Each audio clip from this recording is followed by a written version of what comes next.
This one, it's not about racing cars, but it is about this. It's about oil, engines, and you guessed it, your world, the sea. Out at sea and here on land, where you get engines and moving parts, sure as night follows day, you also get this. Waste oil, dirty water, sludge you want to get rid of.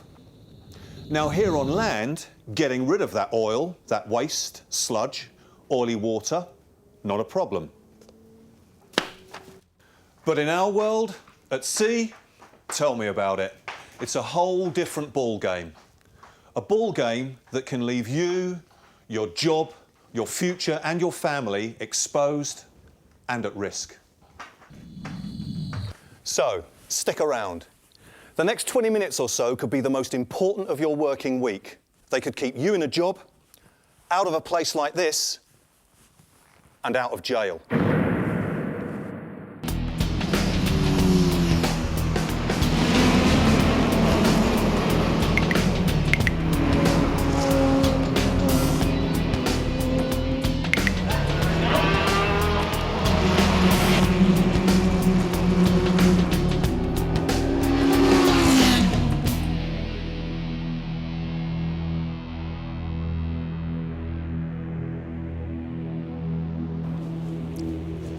Ever since MARPOL came into force more than 20 years ago, international law has been very clear about one thing. Ships caught polluting the oceans are breaking the law. Dump oily waste over the side and you, your ship and the company you work for could be in deep million-dollar trouble.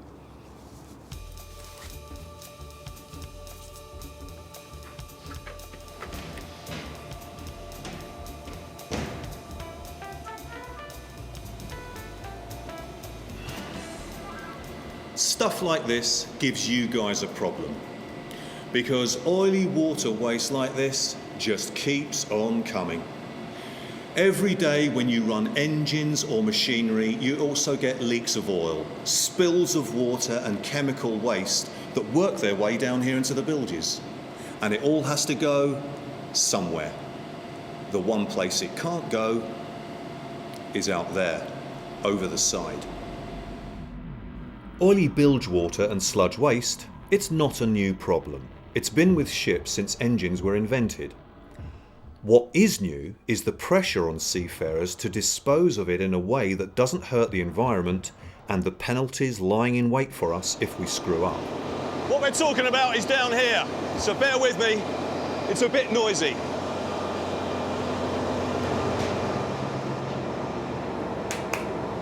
Seen one of these before?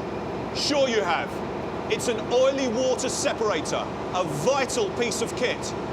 But neglect it, ignore it, misuse it, and it can land you personally in a whole heap of trouble.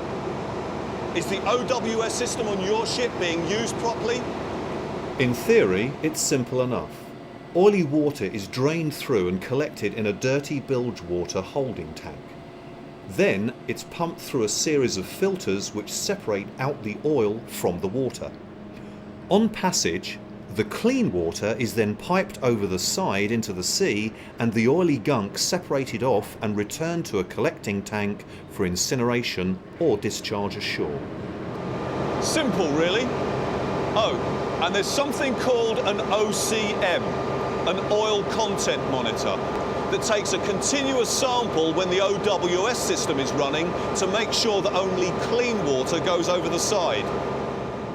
It shines a light through the sample to an optical sensor and, since oil droplets diffract and diffuse light, a change in signal at the sensor will tell if oil is present in the water that's supposed to be clean. The sensor then sounds an audible alarm, stops the flow outboard and recycles the dirty water back into the ship's inboard system.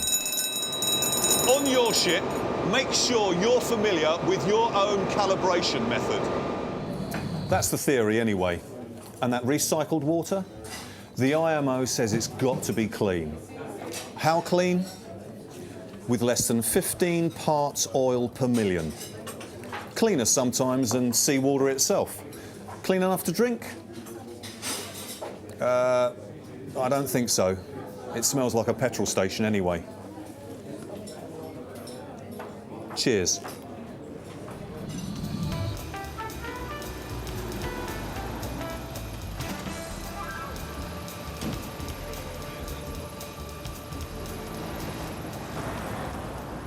Tough new rules about what we can and what we can't do at sea come from here, the IMO, the International Maritime Organization.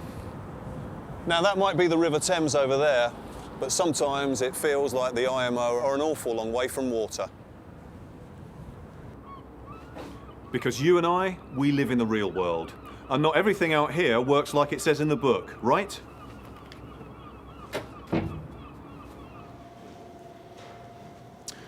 Right, so, a couple of points.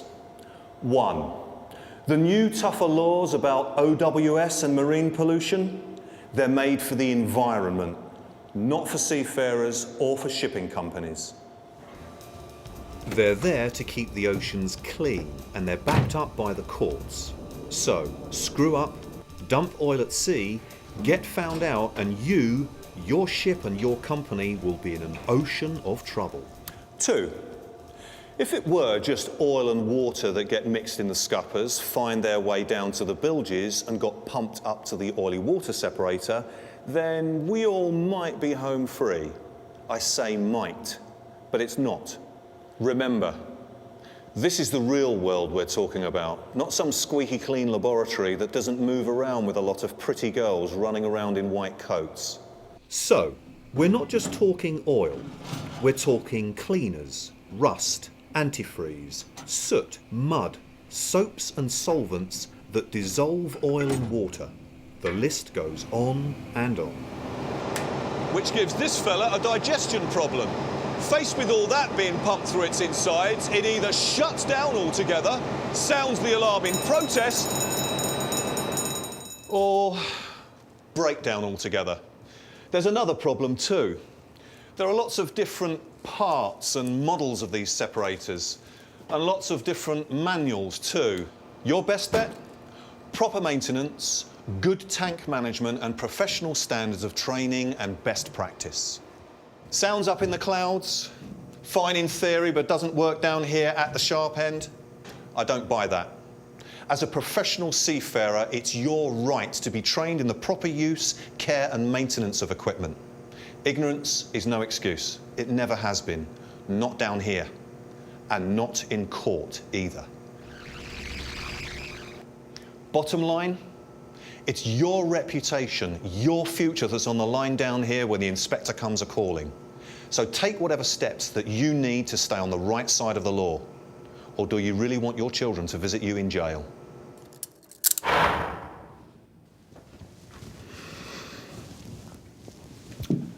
Look, I know what you're thinking. The pressure on guys like you can be intense. There's never enough time, is there? Pressure from the company, from the boss at sea, from the ship herself. Ships generate a lot of oil and dirty, contaminated water. Anything from a couple of these to thousands of these every day they're at sea. Which, like I say, gives you guys a problem. Where's it all going to go? To a certain kind of seafarer, it's all a bit of a chore, isn't it? I mean, why bother? 15 parts per million? The ocean's a big place. Your oily waste would be just another little drop in the ocean. So, why not turn off that oil control monitor? Pipe the oil residues and oily waste overboard through a bit of spare pipe when you're miles from the nearest land. Problem solved. If you did, you wouldn't be alone. When Exxon Valdez ran out of sea in Alaska in 1989, she spilled 11 million gallons of oil into the sea. It was an ecological disaster. Yet today, each year, seafarers still dump, illegally, millions of gallons of oil into the oceans of the only planet we can leave to our kids. Nice, eh? But hey, Who's counting? And besides, you'd be doing the company a favour, right? And who'd blame you anyway? He would. A port state inspector with the power to arrest you, detain your ship, take your company to court.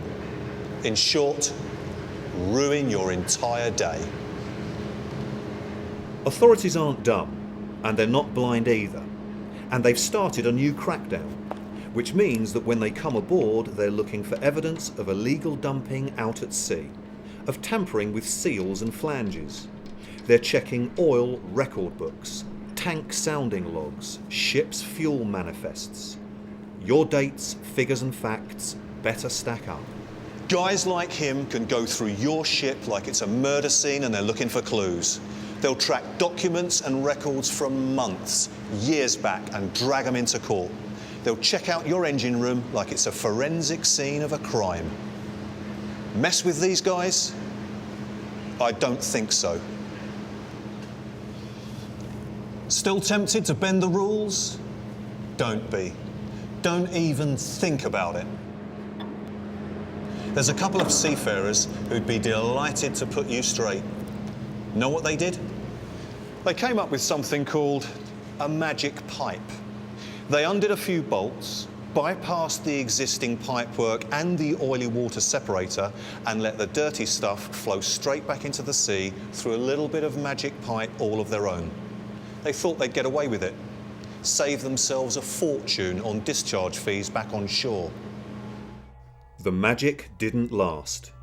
Detected by US Coast Guard inspectors when they reached US waters, the company ended up in court. A place like this.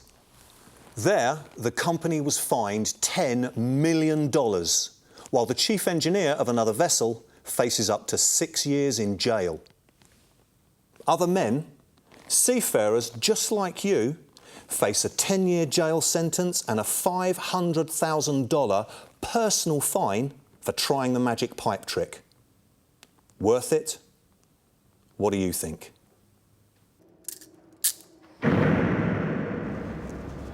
My advice? MARPOL requires ships to keep a paper track of oil between ship and shore. Period. That's the law. So, stick to the rules. And if you don't know the rules, ask. Find out before it's too late. It's your job on the line if you break the rules and get caught. So, remember the ISM code. Plan what you do what you plan, and record it. Play it straight. Oh, and one final thing. All these laws and rules, they're aimed to do one thing: to make these seas and oceans of ours a safer and cleaner place for us all. Yeah, I'll go along with that.